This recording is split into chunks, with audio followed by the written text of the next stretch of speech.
making this move, and why go to tight end your senior year? Right. It's a move that I've been thinking on and praying on quite a bit last year, coming into this year, and something that I talked to my family about and talked to my coaches about, and kind of just figured it'd be a good move for me. One thing about me is I never want to look back and have regret that I didn't, put all my cards out and try everything I could. And so, obviously having the struggle on defense and just kind of not finding that niche and not finding that spot and just never really clicked. And, I had an exit meeting with Coach Alley and Coach Venables before Coach Alley went on to where he is now. And we kind of just sat down and talked about it and just pretty much came to the point like, yeah, man, it's one of those things where I can be up here at the facility every hour of the day and I can love it as much as I do, but it's like, if it's not natural, it's not natural. And I would have needed to have been doing it for a decade for it to be natural. And so I feel like I was always a step behind, but I'm always going to think that I can give more, but I like to say that I genuinely put as much as I could into becoming a linebacker. And I don't have any regret in the change now because I feel like I truly gave it my best shot.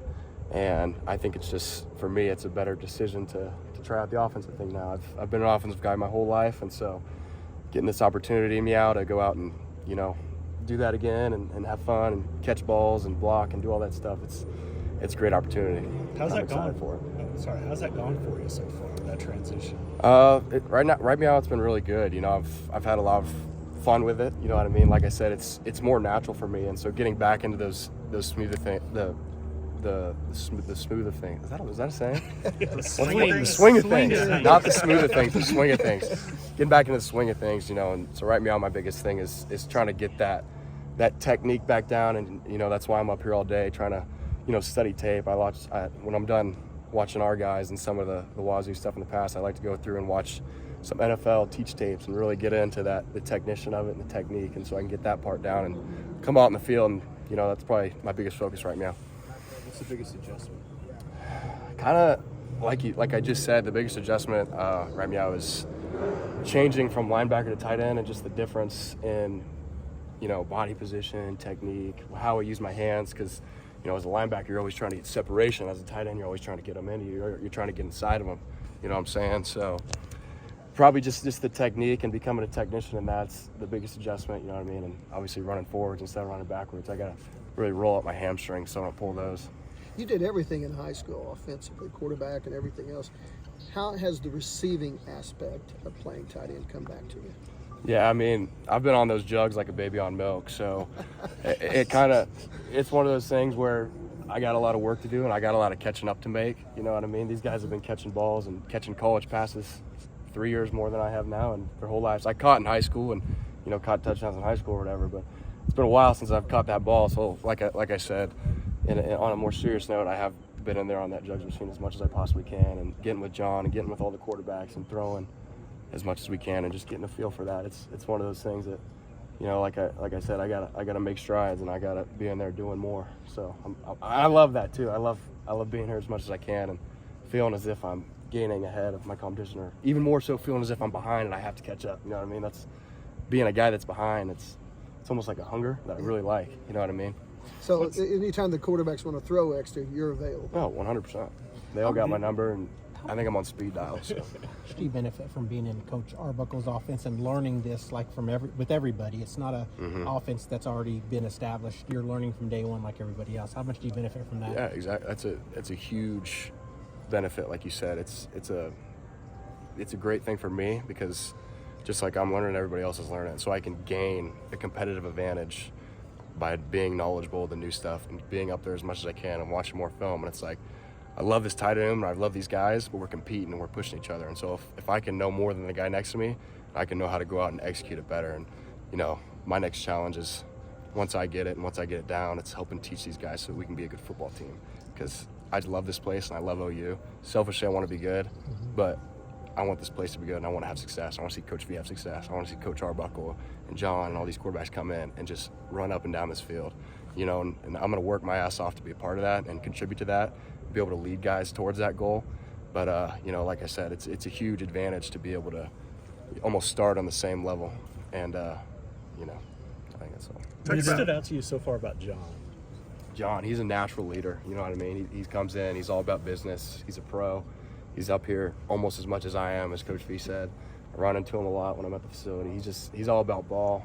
He's a pretty simple guy outside of ball. Just loves football. He bleeds football, and he's here all the time. Just wants to be great, like we all do. And you know, he's not so much about all the distractions that come with college. And you know, I like that about him. He's a pro. He's a natural leader. He likes to command the offense and take control and lead these guys. And you know, he wants to win, just like I do.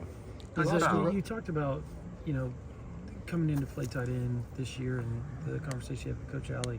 But was there another point, like, I guess, during your time at Oklahoma where this was, you know, in the forefront of your mind, maybe switching to offense? Coming out of high school, my head coach kind of suggested that could be a possibility. And I was getting recruited on both sides to play offense or defense. And, you know, just coming out of high school, naturally it made more sense to be a defensive guy. And then so I probably didn't start thinking about it, like, realistically until this last year, because it almost felt like if I would have done it in the first 2 years, that's like giving up. You know what I mean? Like, I wanted to be able to maximize and say that I fully actually gave the linebacker thing a shot. And I feel like because it's just like anything, when you're working towards something hard or trying a new position, like, you're going to have struggles. So it was the battle between trying to decide, like, are these the bumps and bruises that come along with becoming a great player at linebacker, or is this God telling me this is not where I'm supposed to be, you know? So it's a lot of prayer, a lot of, you know, self-reflection to get to that point where I realize, like, you know, these are more than just, you're not quitting, you know what I mean? I never wanted to feel like a quitter. I just wanted to fully feel like I maximized and gave it all to the linebacker thing. And I got to a point last year where I thought I'd reached that point, and I thought that, you know, I truly should head in a different direction. So How much did you lean Venables on Dan? How much did you lean on Danny throughout that process? Yeah, that's actually something that I talked about with Coach Venables and a little bit with Allie, was when you got a guy ahead of you that's having success and doing all the things the right way, you want to try and be his shadow, and that's kind of how I was. Not so much that I wanted to be exactly like him, but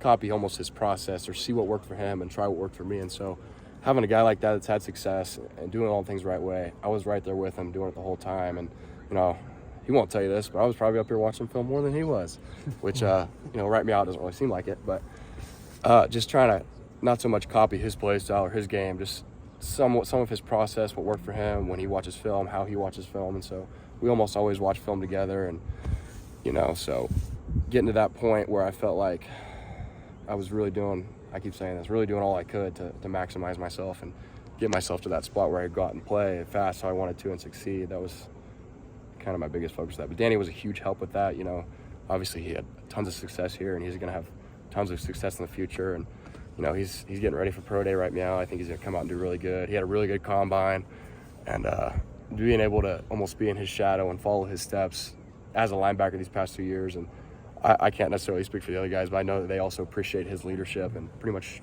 showing how it's done, you know. And so having a guy like that and a natural leader like that, it's been a great advantage, a great opportunity for all the younger guys like myself. So, Jaren, if Brent hadn't been recruiting you, you know, the linebacker coach, the defensive guru, would you have probably started your college career as an offensive guy? Yeah, that's a good question.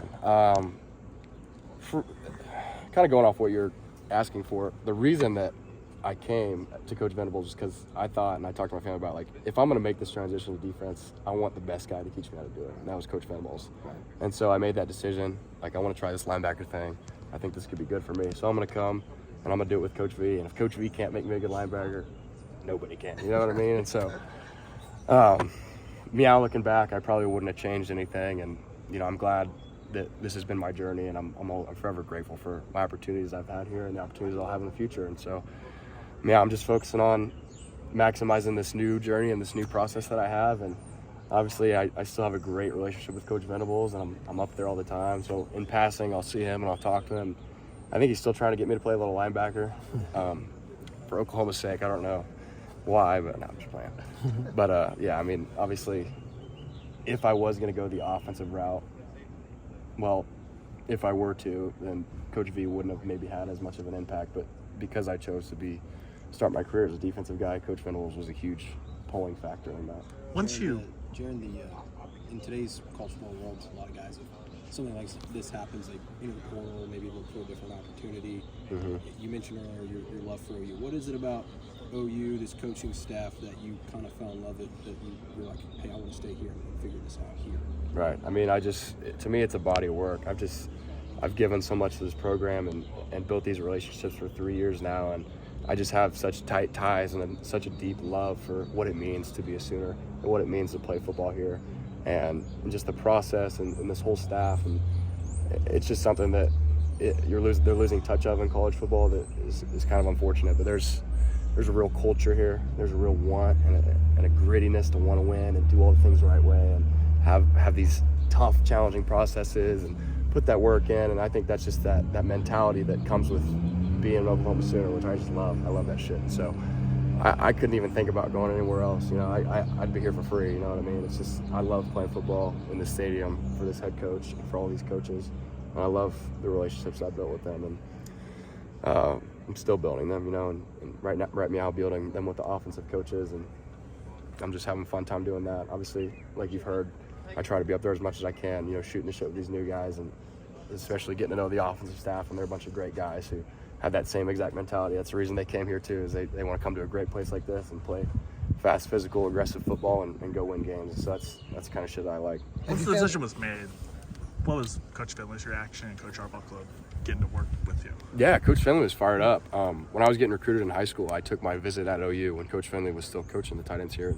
I actually had a meeting with Coach Odom at 12:30 and then a meeting with Coach Finley at 1, because at that point it wasn't decided whether I was going to play offense or defense. So I've sat in a Coach Finley meeting when I was getting recruited, and they recruited me to play offense. And so obviously he was fired up. He likes the idea of getting a new guy in his room that's been here for a while and loves OU like he does, you know, former player like himself, loves this place. That's why he's coaching here. And so he was definitely fired up. How'd you get to that decision to go in and said, this is kind of what I want to do? Should have been over here earlier when I answered that I just question. got over here. I was talking to Robert. Yeah. Kind of like I told these guys, it wasn't an easy decision. For the first few years, I had completely, I'm always that, like, I can do whatever I want if I put my mind to it kind of guy, which is how you should be. And so for the first 2 years playing linebacker, I was completely committed to it and wanted to 100% give it all I could and have no regrets looking back and be 100% certain that I gave it all that I could. And so about maybe halfway through last year, I'd gotten to the point where it felt less like quitting and more so like, okay, I gave this a real shot, and I legitimately say, like, I did everything I could, and it's just not natural. It's truly just not what I'm supposed to do.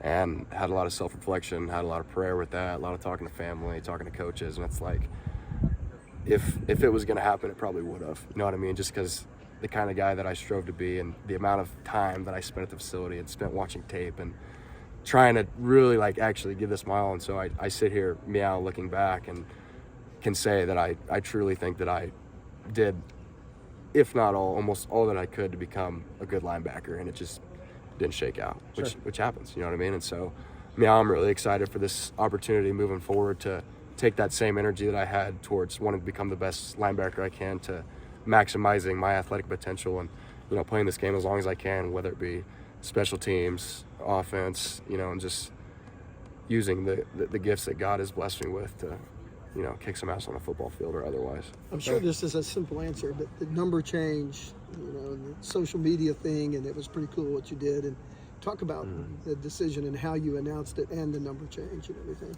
Yeah, I mean, I don't know if you've noticed, but I kind of have been a Social media guy? yeah, whatever you want to call it. Right. Which I believe What would you we call call it? it What would you call it? A influencer. butterfly? What would you he say? called it like an influencer or something. What did you say, former That's what we call it in the business. influencer? Yeah.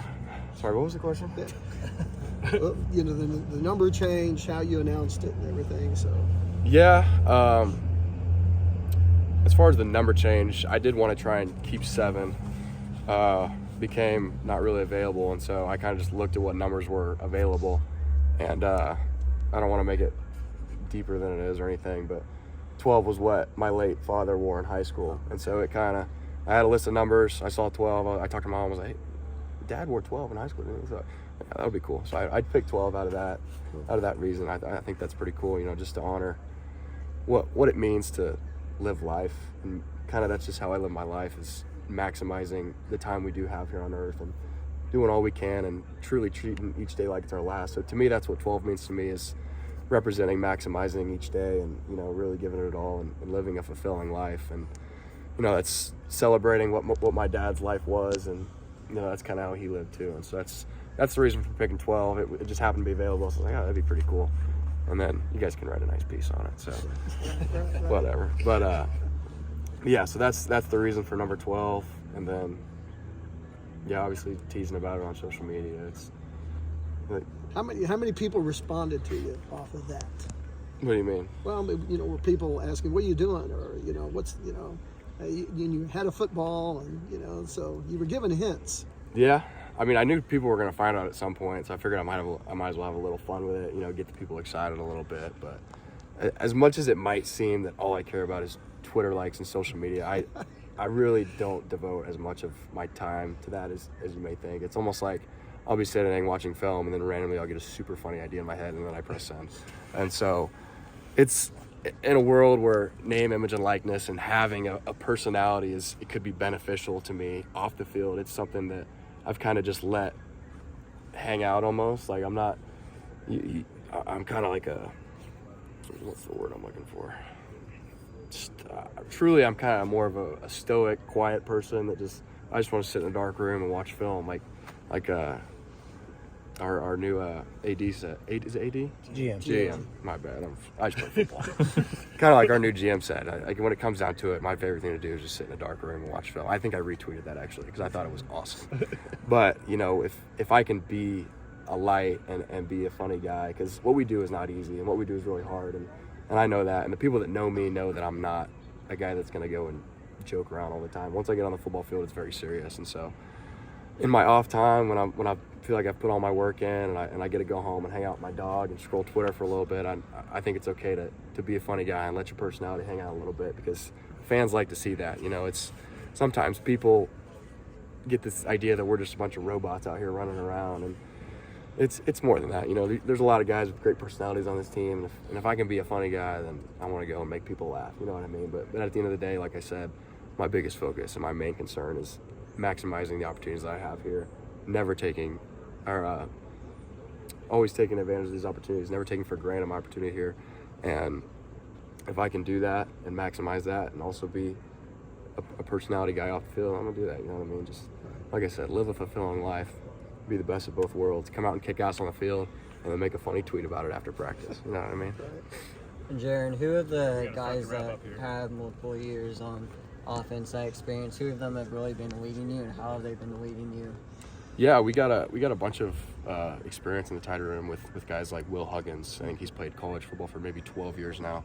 And then one of the bigger influences has been Caden Helms. I actually came in here out of high school with Caden. I've got the utmost respect for him and his story and what he's went through with injuries and fighting and persevering through that. And he's been a guy that just really humbly has been able to put himself aside and really teach me, because like I said earlier, this is a competition. We're fighting for reps here, but at the end of the day, having a guy like that, and it's willing to put himself aside and put his selfish marge aside and teach another guy and try and make another guy better. That's awesome, man. I love him for that, and I love his story of perseverance, and I hope the best for him. And he's been a really good guy for me as far as technique, because he's been under Coach Finley and learned from Coach Finley and learned a bunch of great things from Coach Finley for 3-4 years now. And so being able to learn from him and have him kind of walk me through and being in there with him, and we're working together and hearing the feedback live, it's really great. And I just have the utmost respect for him. And then like I mentioned, guys like Will Huggins, who've played football and played tight end, the position for a long time. They've really just helped me learn and kind of sped me up in this process. And then obviously you got the other guys like John and Carson that have also played, and they're super excited, and everybody in that room, I feel like there's a lot of ambition and excitement for the opportunity that we have. It's like we're all new tight ends at the University of Oklahoma, and we all love that, and we get fired up for that. And so it's a great room that has a lot of connection, that really loves to push each other, and we all just truly want to see each other be the best tight ends we can, and we want to be that group on this team, and really lead these guys and show what it means to be a football player at OU and a mean-ass athletic tight end group at OU, you know what I mean? And so having guys like that, like Will, who's played a lot of football, Caden, who's been mentally in the system a lot, it's been really a huge advantage for me.